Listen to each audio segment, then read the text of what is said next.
This program is made possible by the support of Delta Dental, Quick Trip, Marshfield Clinic Health System, Wisconsin Counties Association, Wisconsin Hospital Association. Watch WisconsinEye on Spectrum Channels 995 and 363 and at wiseye.org.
Commission just came out of closed session. Ann Jacobs, Dean Knudson, and Meagan Wolfe will be joining us in just a few minutes, if you'll hang on.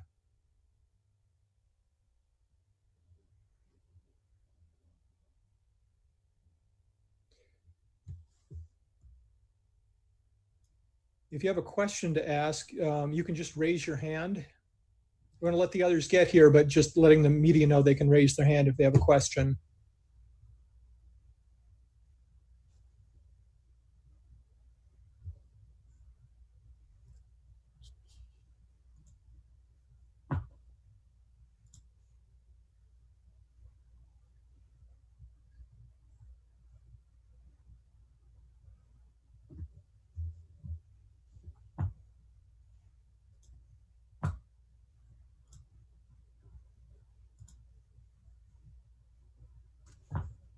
Okay, everybody's here.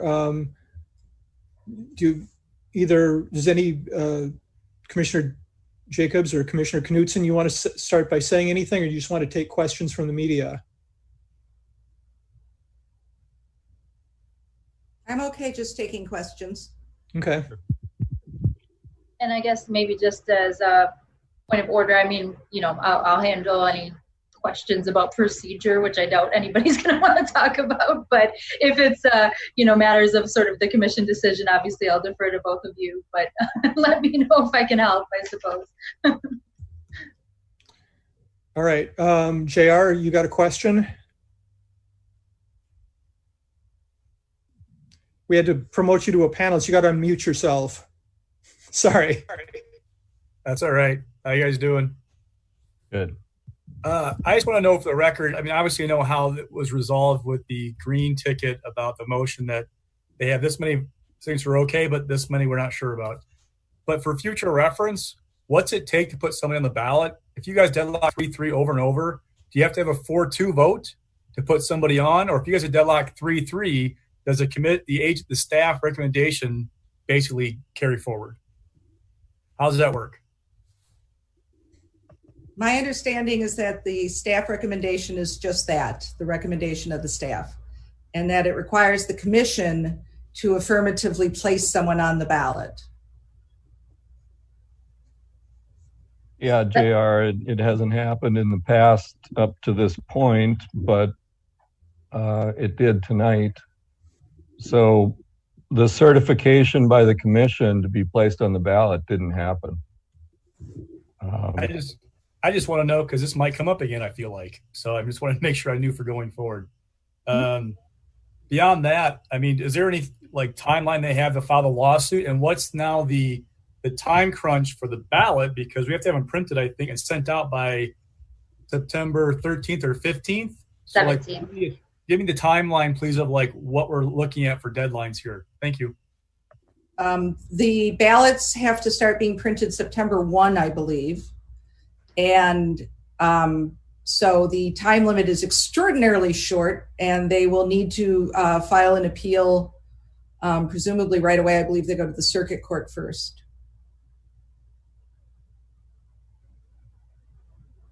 Yes, and in terms of the date that ballots are sent, that's the 17th is the statutory deadline. So 48 days before the election, the county clerks have to distribute the ballots to the municipalities, and on the 47th day, they begin to send out any ballots with an active absentee request on file. And so, like the chair said, the clerks need a number of weeks once all the candidates have been certified.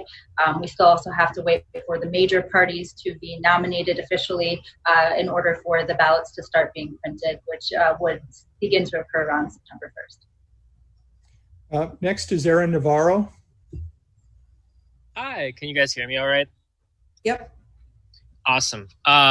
First off, thank you. I know it's been a long day on Zoom. I've been popping in and out, so I appreciate you still taking time to take questions. Two related to the Kanye filings. Is there a window for his team or his camp to appeal the decision? And is there a deadline for that? Yes, they can appeal.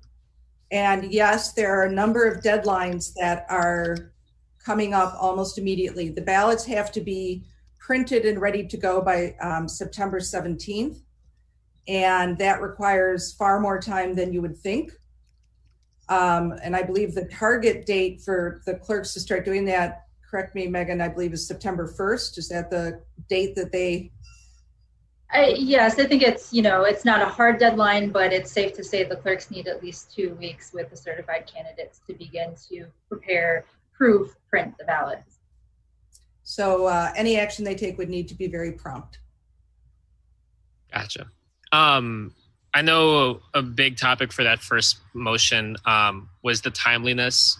Was talking about whether 5 minutes or 5 p.m. and 1 second would still count within that 5-minute range. Going forward, if a candidate is able to file, like get papers in hand of a filing officer at like 5 minutes and 13 seconds in, would that still be counted late? I know in this case they filed, after a couple minutes after 5 o'clock. May I? You may.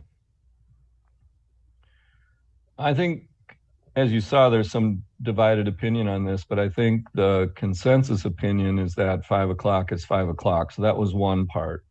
The second part is there is an administrative rule that carries the weight of law that says that they're not turned in until they're in the physical possession of the filing officer. And that means that that's not on the sidewalk, that's not at the front door, it's not in the lobby or the elevator or any of that. It's not actually even in the office. It's the time that you handed them over and they're no longer in your possession. They're in the physical possession of someone else. In other words, that would be the point that you could no longer write numbers on the papers.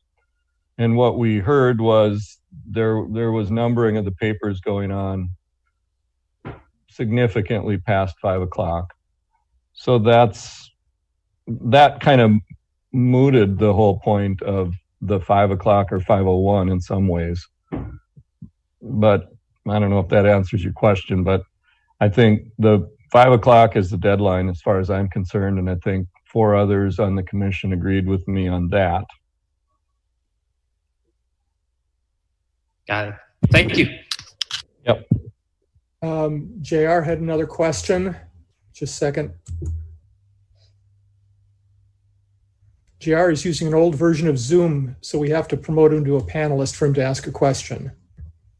Good to know. I like the old school approach. But he's on mute. Do you guys need to have an official timepiece going forward after this experience? And then two, any other things you need to put in place to avoid this happening again? There's a question of, I don't care whether it's 5 or 501, but what time it was received officially. I am confident that some analysis will go into today's events in that regard. Yeah, I am too. I already had a brief conversation with Administrator Wolfe about this, and I think we should bring this subject up in the future just to clarify that. It's pretty easy to have a synchronized set of clocks, and it really wouldn't be that hard to have an audible alarm that goes off that says, hey, this is it. And my point being that by doing that, even if you were in conversation, you were studying something and not watching the clock, you can still tell, hey, the hour has arrived. That's why they do it with the audible buzzer in sporting events and things, because your gaze can only be in one place at one time. Hopefully it doesn't happen again like this. Candidates usually manage to get there with sufficient time. I would just add briefly that even with changes to an official timepiece, I don't think that negates the fact that that is a commission decision. The commission is the one that decides whether or not a candidate has met the requirements for ballot access. That's never going to be a decision that rests in the hands of staff.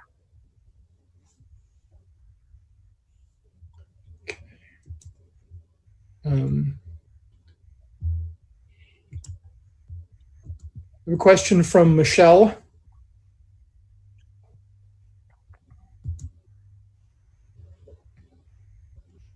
Trying to unmute you, Michelle. Hang on. Can you unmute yourself, Michelle?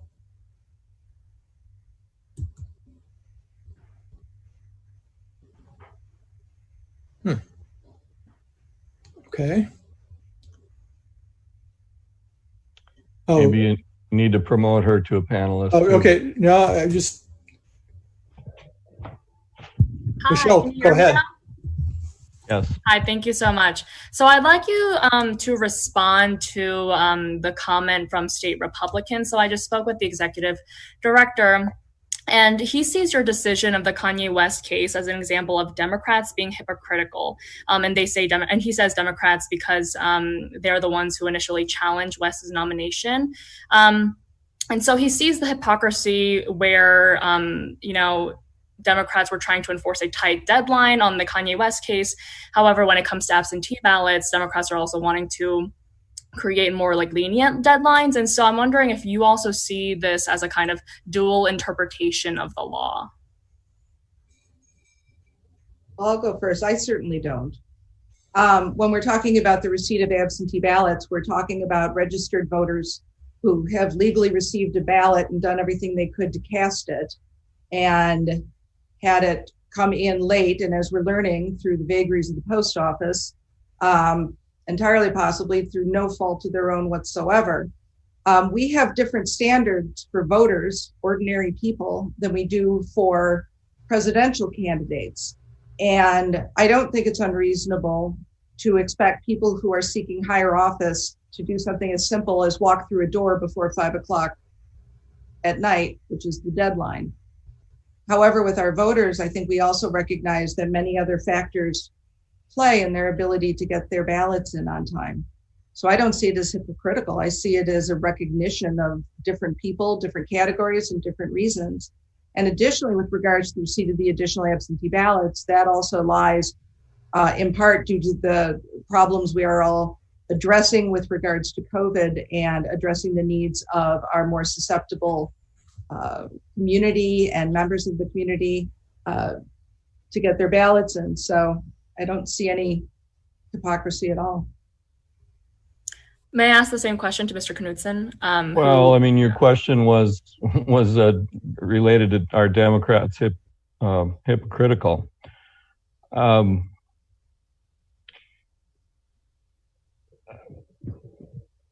Some deadlines need to be mandatory and enforced uniformly and fairly. I really believe that at 8 p.m. on election night, you need to be in line at the polls. If you're in line by 8 p.m., you get to vote. If you arrive at 8:05, you don't get to vote. That's the way it's been in Wisconsin for a long time. That's the way it is across most of the United States. That's another example of it. And our state law says that your ballot has to be there by 8 o'clock as well. Now, the Democrats are trying to change that through litigation, make changes to our election laws that they've been unable to make, but have wanted to make for years, now under the cover of the COVID pandemic. In that regard, I do see some hypocrisy on their side, but I don't think it's at the Election Commission. I think what you saw tonight in this regard was consistency and unity amongst the commissioners saying, look, long before we were a part of this process, we've enforced this deadline. For decades, we've enforced this deadline.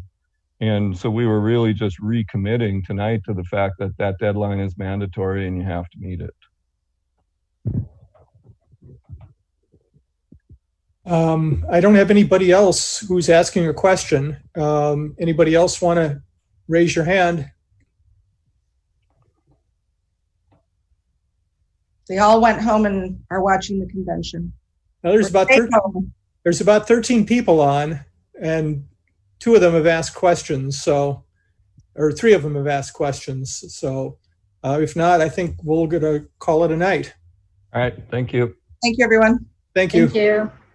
This program is a production of WisconsinEye, an independent, nonpartisan, nonprofit media network with a mission to inform, educate, and engage the citizens of Wisconsin. WisconsinEye is the nation's first and only independently funded state civics broadcast network, providing gavel-to-gavel access to government proceedings and events at the state capitol.